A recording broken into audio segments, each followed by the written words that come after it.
Welcome to CCO Pre-Show, episode 443. 443. That's it. Holy shit. Yeah, I had it in my head, but I forgot. And anyways, we're brought to you by the wonderful patrons at patreon.com/CCO Podcast. Whether they like it or not. I think they do. I don't know if they do. Well, they're going to like this one because we're rolling in a bunch of our Assassin's Creed stuff into this pre-show. 7 out of 10. Yeah. Let's just talk about other stuff now. Well, okay. On tomorrow's show, this is real pre-show preparation. Oh, shit. Okay. RPP, which is my initials plus P. RPPP. Okay, so real pre-show preparation. We need to remind people on tomorrow's show to watch this pre-show. Yeah? What? Because we're going to talk about Assassin's Creed, and you're making me do it all in one show tomorrow. Yes. Because you're head of podcast, deck, list, and topic procurement for CCO Enterprises. That is me. Yes, correct. And we are going to do that because it's a small set. And yeah. I think that like you can hit some reprints. We'll probably talk some reprints today. I didn't look at any reprints. Well, that's okay because there's 2 of them that I think are really big time. Okay. And then there's some like, of course they're there. Murder, Royal Assassin. Yes, of course they're in the set, right? Yeah. But there's a couple of key reprints, one of which kind of fucking bugs me, and the other one I'm very excited about. Okay. And then we can talk about some of the new cards and some of the assassin deck that they've essentially just built for us. Yeah, and they've done that in the past, right? Like yes. A la Cat Deck 2017. Yeah. And I guess every deck from every Universes Beyond franchise ever, right? Yes. The food deck, the extra combat deck, the Tyrannid deck, blah, blah, blah. Yeah. So, although I feel like they're going to go back to assassins more sooner than they will Tyrannids. Do you think there's ever... Yes, you're right. Not in Assassin's Creed, but Assassins just general, like Acme Assassins, Kirkland Assassins. Exactly. Yeah, well, there's already been an Assassin's Matter legendary creature. Yep. And that was reprinted in one of the shitty secret layers from the summer drop. Don't buy those; they're terrible. Unless they're already sold out by the time you hear this. I don't know. Yeah. Anyways, the point is there's a bunch of assassins already. They were wrapped up into outlaws, and there'll probably be assassins in the future. So if you build yourself the assassin deck, it will be a deck that will be semi-supported going forward, which is pretty cool. Yeah, and outlaws, you mean Outlaws of Thunder Junction. Yes. What was the... Oh, isn't that like the mechanic where they took outlaws and warlocks and rogues and assassins? Yeah, and what was that? Are they bad guys? I call them. Bad guys. I don't know. Like, what am I supposed to know about magic? I thought sure it was whatever. It doesn't matter. Whatever it is. We all know. Everybody else knows. If you're maybe we put it on the screen. It's probably on the screen. It's probably not on the screen. Editor Joe doesn't do this show. So here's the thing. We talked about Assassin's Creed, like how to get it and how to collect it, what it is as a Universes Beyond expansion last week on CCO 442. Yep. Today, right in front of me, I've got the mechanics article from Wizards of the Coast, and I had some questions for you when we get past mechanics. Okay. So I want to go over the couple mechanics because we're going to see them when we talk about a few of the cards that we're going to talk about. And this is kind of the start of the product review, not set review, I guess, is we're going back to that, hey? Yeah, not set review. Okay, first one. Free running. Is this mechanically like or thematically a word that we see in Assassin's Creed? See, free running is the mechanic that they kind of... It wasn't the first time it's ever been done in games, but Assassin's Creed kind of pioneered the hold down the run button in this case, and your guy will essentially parkour up buildings and over things. Oh, like when you hold down B and run on Mario 3 and he can jump super far. Exactly. Okay. Except he kind of does it. So you mean it existed in like 1983, not 2000 and whenever when this game came out? You're holding down button and jump. This is like you don't have to hold down button to jump. You hold down forward and like the free running button. Oh, there's a free run button. And your assassin will just run, and if there's something in his way, he'll vault over it. If there's a wall, he'll start climbing it. If there, you know what I mean? Oh. That's kind of the mechanic of how your assassin goes from like when you're being all sneaky and stuff, he'll Yeah. be sneaky and stuff. But when you want to just run around, you hold the free run button and He'll just go wherever he's pointing. He'll just go. Yes, until he can't anymore. Essentially, easy mode of movement. Yes. And yes. when we look at it mechanically, as interpreted by Magic the Gathering in the year of our Lord 2024, Man. we get free running. You may cast this spell for its free running cost if you dealt damage to a player this turn with an assassin or a commander. Ooh, see, they had to make sure that these cards were actively playable in other decks. Actively playable cards with Forerunner, lol, unless you're playing the assassin deck. I think there's one or two, isn't there? There's like 100 new ones. No. There's one or two. Good job. That are good. That's fine. That's better than some sets. How many Tyranids and honestly got splashed into decks that weren't the Red Terror? Be honest. 0 of them. Or the Tyranid deck. Yeah, well, if you're playing Tyranids, you're going to play Tyranids. Yeah. But if you're just playing a game, you're not going to go, man, I should buy that Tyranid deck for this one card because it's so good. Yeah, it's not like buying.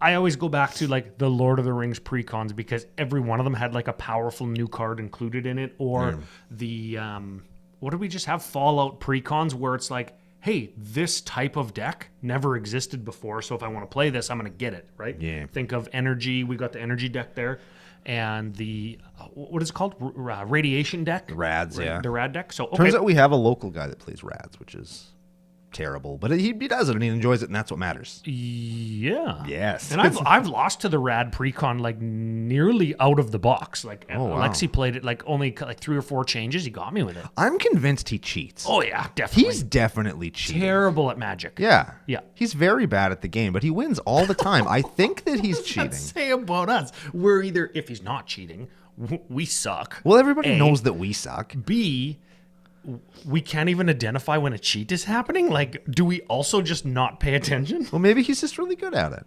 And I'm just there to hang out with my buds. I'm not there to win anything. I'm there to crush my friends' souls. Oh, see, we have very different approaches. Yeah, but the outcome, the same. That's why we're friends.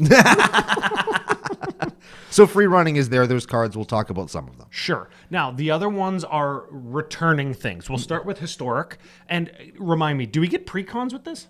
Do we get Assassin's Creed precons? There are no precons, only sealed packs. If there was a precon, we would have a Naya, historic, and Sagas Matter deck.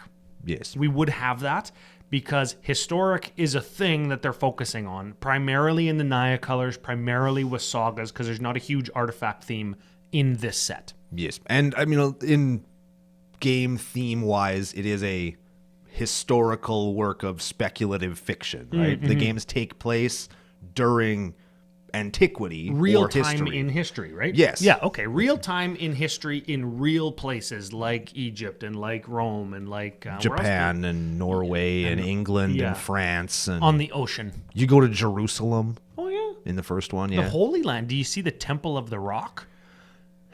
I think you do, actually. I think it is there. They do sprinkle, like when in the Egypt one, you can go to like the pyramids of Giza and stuff, and like the light tower of Alexandria is there too. The lighthouse of Alexandria, like lots of that stuff is there. They like to sprinkle in little. Can you draw a card if your hand has exactly 7 cards in it? That's the library of Alexandria. Oh. Yeah, we're not sure. Was that real? I don't even know if that was real. Oh, yeah. Was it real? For sure. Are you sure? For sure. It's the internet. What? Okay, next mechanic. Disguise. Man, F disguise. This is like morph, but it's got ward, right? Yes. Okay, so It's better morph. if you've got a morph deck or a face down creatures deck, you're maybe find cards in this set. Then you can play my man Bayek. We're going to talk about him. Let's talk about him now. Let's do it now. My favorite character from Assassin's Creed. He's the hero of Assassin's Creed Origins. That's the Egyptian one. His wife is also in the game. Oh, yeah. She's like Aya, I think her name is. Okay. And they work very well together, as though they should have had partner. And we saw partner, we see partner in this set. Partner with, right? I feel like they should have taken disguise off of this guy, because he uses a great big hammer that's on fire. He uses a great big longbow that like explodes and spreads poison everywhere. Very subtle. Like he's disguised. He has a horse that's made of fire. This man is not subtle. He is not in disguise. How does he not singe his asshole? It's magic. Well, I guess that's why they're doing the crossover. He has fought the literal god of the underworld. with a bow and arrow and won because I was controlling him. Oh. But the point is, he should have had Nerd. He should have had partner with his wife, I think, and he should have had a further line that gets that bird, because the bird Siwa or whatever his name is, the bird that you liked from last episode, that's a good bird. Is Bayek's bird, and every Assassin's Creed game that I've played, there's always like an eagle or a bird. Kind of, they help out the assassins, except as far as I'm aware, and correct me if I'm wrong in the comments, Bayek's was the first one, and I think maybe the only one that had a name. So like the bird was an actual character, and for like those three to kind of combine together, where like him and his wife have partner, and then when he comes into play, you find the bird. That'd just be thematically really, really cool. Okay. And be the first time you could have technically 3 commanders at once. That'd be sick. Oh yeah. Or he ETBs search. Oh yeah. What you said. Yeah, and it's not like I was going to say partners with his wife and search for the bird when he ETBs, and it's like, oh yeah, 3 commanders. Yeah, got it. And that'd be really cool. And I don't think it'd even be like that overpowered, because they're much like a lot of the cards in this set. They're just fine. They're not amazing. nothing blew my hair back in this set. Hey. Yep. Just some of the cool new arts. Couple things. We got to read them. Bayek of Siwa. He's white, red, 3/4 human assassin, double strike. Double strike and legendary matters is like the thing that we're seeing outside of Naya specifically. Yeah. Okay, so as long as it's your turn, other historic creatures you control have double strike. Yeah. And then he's got disguise for white, red, 1. Face down. You can turn them face up as 3/3. That's actually really good if you got a couple legends on the table. And you know as well as I do, Commander is moving more and more and more to having many legends in the 99. Yep. So if you could like turn this guy face up, or just play him if you top decked him on turn 10 and you got like 3 or 4 legends on the battlefield, game over. You're whooping somebody's ass at that point. Yeah. Okay, so that's disguise. You said let us know in the comments. That's the first way to get entered into the booster pack game this week. Yeah. Is there any other named birds in Assassin's Creed? Yes. Second way to get entered in is let us know your favorite commander. We've got last week's winner who let us know their favorite. No, let us know your favorite card in the set, because I've seen some cards in the set that I like, some that I might even play. Ooh. But nothing, like I said, blew my hair back. What is the card in Assassin's Creed that blew your hair back? CommanderCookout@gmail.com is, that's how you win. You win. That's when you win. And you will win if you play. Yeah. Let us know in the comments below. I'm thinking of last week's winner already. That's why I'm thinking of how to get in touch with us. Who is it? Well, they told us that Umo or whatever was their favorite commander from MH3. That's the everything, everyone, all at once card. Yeah. Oh, is that what we did last week? MH3? Yes. I guess let us know your favorite card or your favorite commander from Assassin's Creed. Yeah. That's what you do to get entered. Yeah. And first time winner, I think, Magic Daddy Shooter. Oh my. That sounds like a CCO nickname. That does sound like a CCO. No, we're not going to talk about what the context of that could be. We're just going to assume that he has several children. And he's shot them all. And shot them all out of himself. Gross. You're in the nation now, baby. Yep. Let's go back to the card. Magic Daddy Shooter. CommanderCookout@gmail.com. Let us know your name, your address with postal or zip code, and if you want a CCO sticker pack, a CCO token pack, or a crummy old Magic. Who would want that? And previous packs and winnings have all been sent out. So I don't think anybody's pending. Good. I don't think anybody's pending. Just MDS. It's Magic Daddy Shooter. Just Magic Daddy Shooter, yeah. And patrons from recently are pending still. Okay. So don't at me. Sure. Okay. Back to cards. Mechanics. We've seen Disguise. We've seen Double Strike. We got Cloak, which is actually just Disguise, but it's like you're cloaking a guy. You're morphing a guy. The card that they use as an example here is actually really cool, and I like it a lot thematically. Give it a read. Become Anonymous. It's an instant for blue 2. This card is actually good. Exile target non-token creature you own, and the top 2 cards of your library. So if somebody steals your shit, you can get it back and put it back into play under your control. Yep. Then you exile those 3 cards in a face-down pile, shuffle them all up, and then cloak them all. Shuffle that pile is quite interesting, because written like deep in the morph rules is you can't mix up your morph pile. Like if I'm playing morph.deck and I've got like 4 morph guys. This is the one I played first. This is the one that I played second, turned face up, and then turned face down again. Yep. This is still that one. This is the third one. This is the fourth one. And those are my morph creatures. I can't mix them up so you don't know which ones are which, so you don't know which ones to target. Yes. That's in the rules. But Become Anonymous just like boots all, free runs that out the window. Yeah, they're like nice callback. I like that. And not only can I get my guy back, I can save my guy if he's on my battlefield, and I cloak things from the top of my library. So if I have any top deck manipulation and I can put a creature there that I like want to cheat onto the battlefield or draw onto the battlefield. Yep. There he is. This card is good, and Now it it's allows you to do what people assume that you can do with Morph. Yeah. And it's like, actually you can now, but only with 3 guys. And again, very thematic, including the art, because like, let's say every single guard in Rome is hunting for you. Every one of them. Yep. And they can see you with their eyeballs. And you run past a group of dudes in hoods, you can just run into the group of dudes in hoods and walk real slow, and they'll just not be able to find you. Oh, math checks out. Yeah, because that's It's like painting your car in Grand Theft Auto 2. exactly. You drive into the garage, you paint it blue, you drive out, you're fine. Yeah. Same gimmick. Is that all the mechanics? There's a soft mechanic in this set. Ooh, I like love how we softies. have like Snake, which is like deal damage, they tap, yeah. all that kind of stuff. A lot of the new equipments have, when they come into play, you can attach them to either a legendary creature or just any creature you control. There's quite a few equipments in this set that have that. Or an assassin. They auto-equip. And man, the equipment in this set at Uncommon do so many things. Yeah. Orvar the Allform loves it because he's every creature type. He's legendary and he's an assassin and he's everything else. So all of the ones that care about like assassin or human or whatever, he gets it all. Is he a griffin? Oh, yeah? Frick.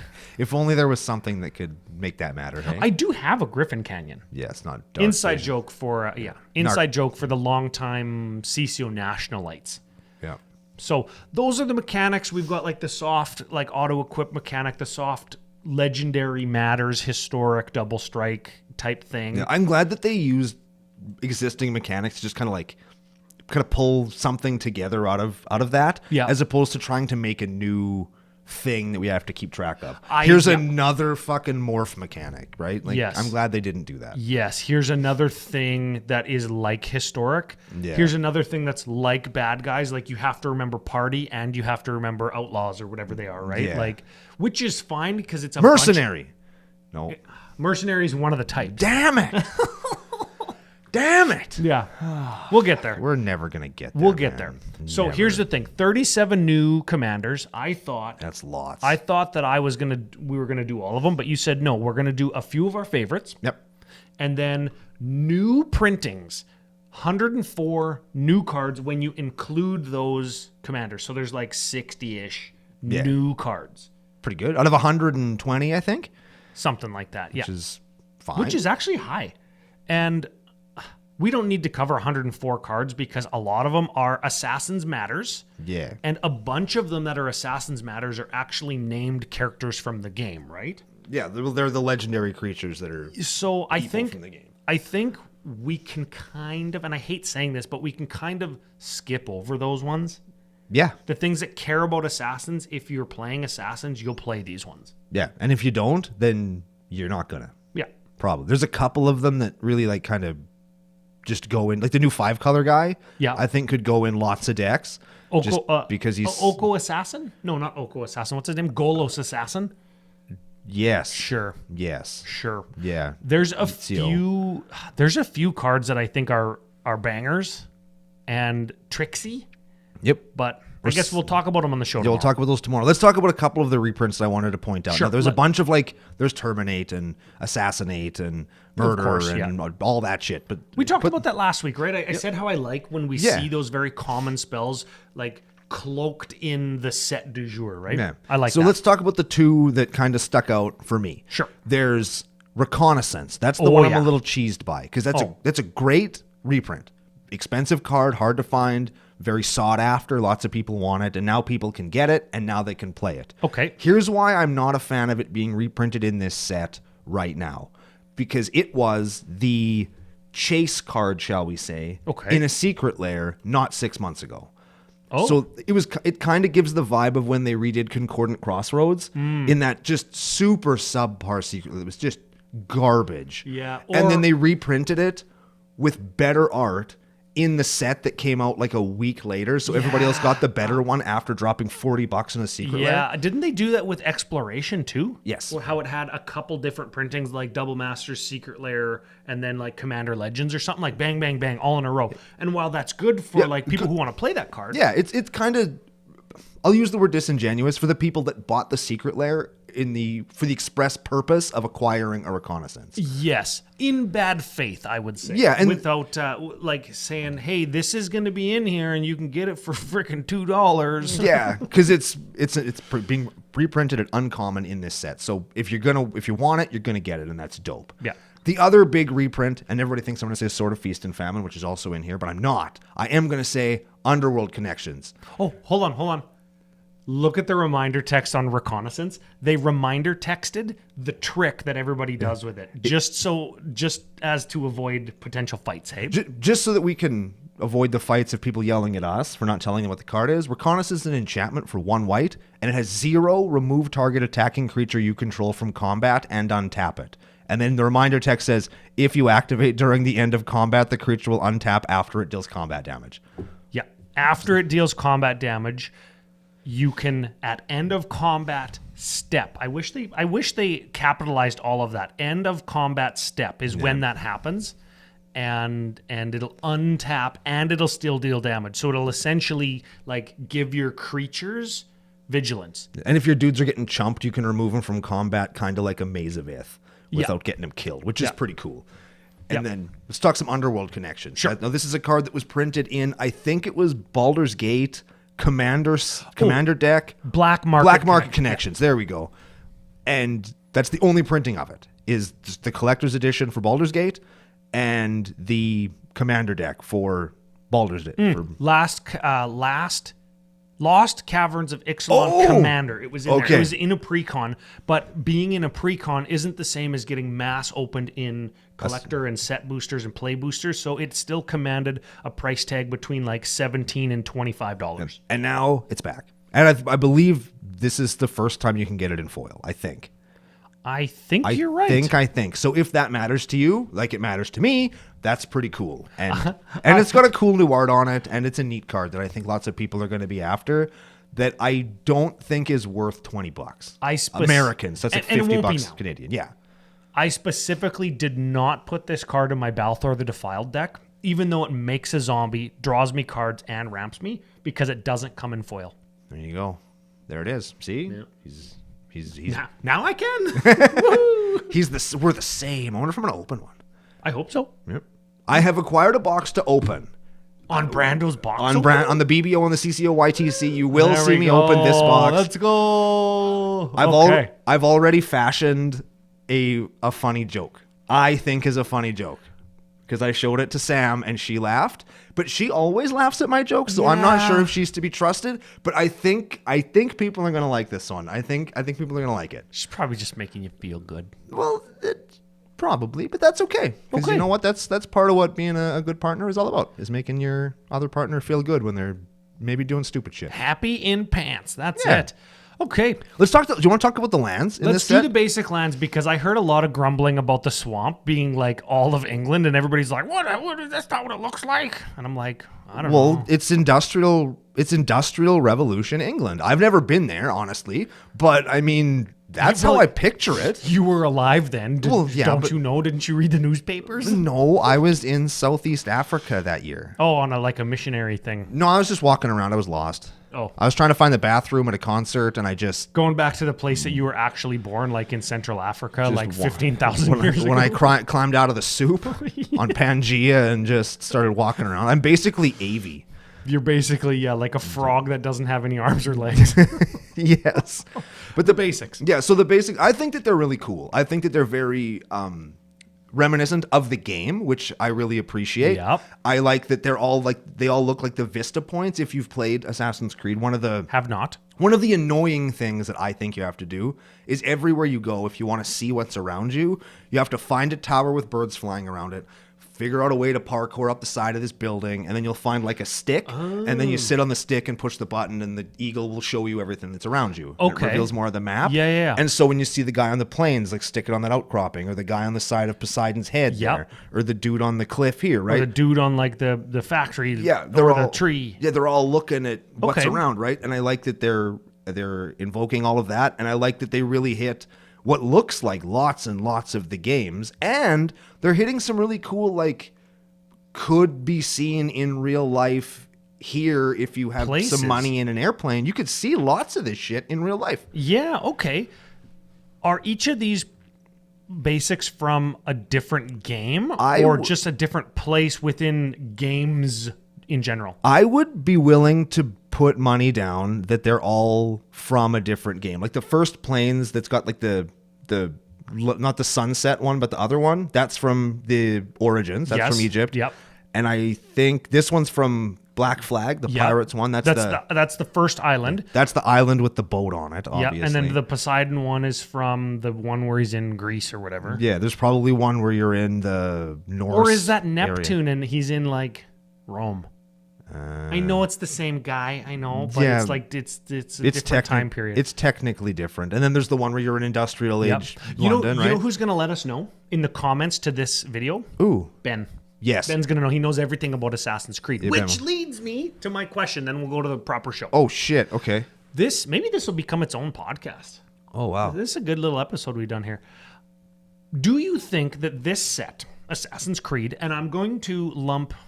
what did we just have? Fallout. Yeah.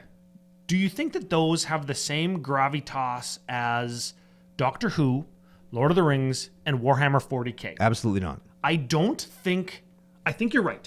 And I think this is why.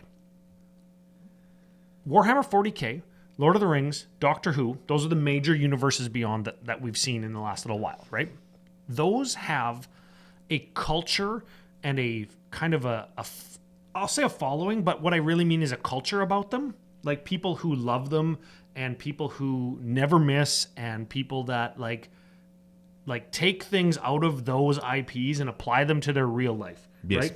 Wargaming and like stratagem and army building and the culture about that game. Yeah, the paintings and the art and the whole bit. Yeah, exactly. And the novels, right? Yeah. Books and books and books. And Doctor Who kind of like, even you've talked about how kind of the few little bits of Doctor Who that you have seen and watched have like had a lasting impression on you. Yeah. And me with Lord of the Rings and so many others with Lord of the Rings, they have that kind of gravitas, I want to call it again.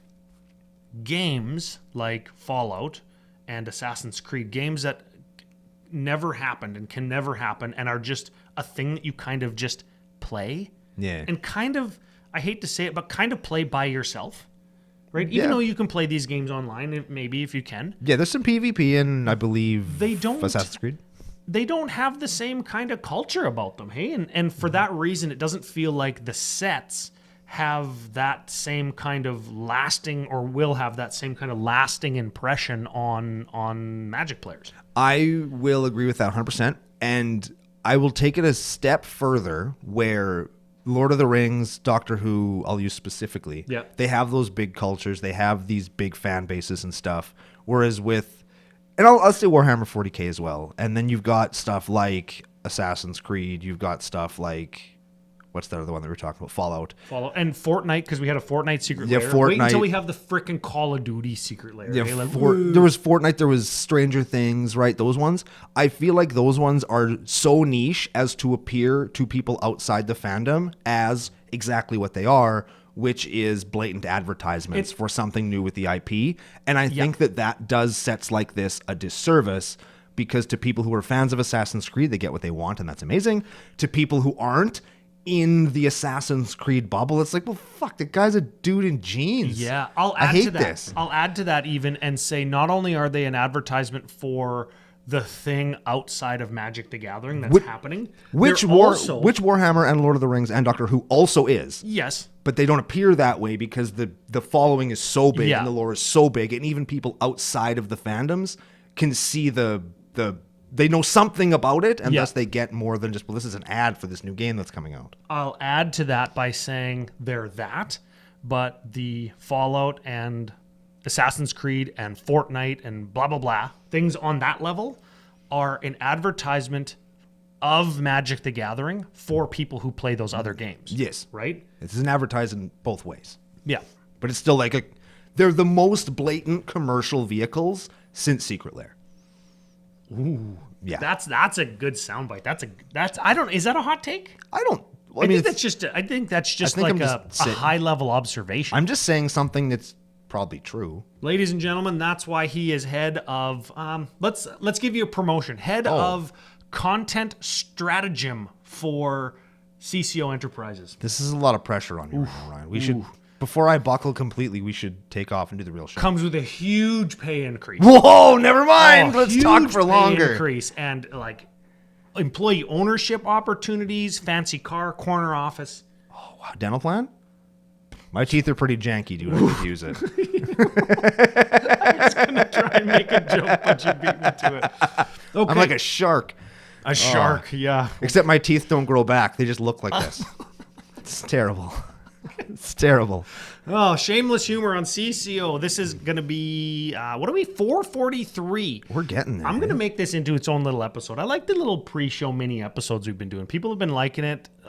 I don't know what we're at. We must be at like 25 minutes, you think? We talked Magic for a good long while. This dang. is so weird. We didn't even talk about the big time Pride event we're going to today, which is going to be really exciting. Oh, and there you go. I assume that give it a shout out now. Okay, so we're going to the Pride event this weekend. I'm so excited for it. They took all of the every single legend in Magic, gave them all a partner. Yeah. And I think I'm the only one that actually built my own deck. And I built my deck full of everything I love. Oh. It's got Norn the Wary, Yes. goblins, Okay. and clones. Oh man, you should see it. I outfought mono white angel errands, 5-color mono white angel errands, 5-color mono white angels. Whoa. He had like an army of 10/10s with lifelink. Got him. Got him. Is your boy in there?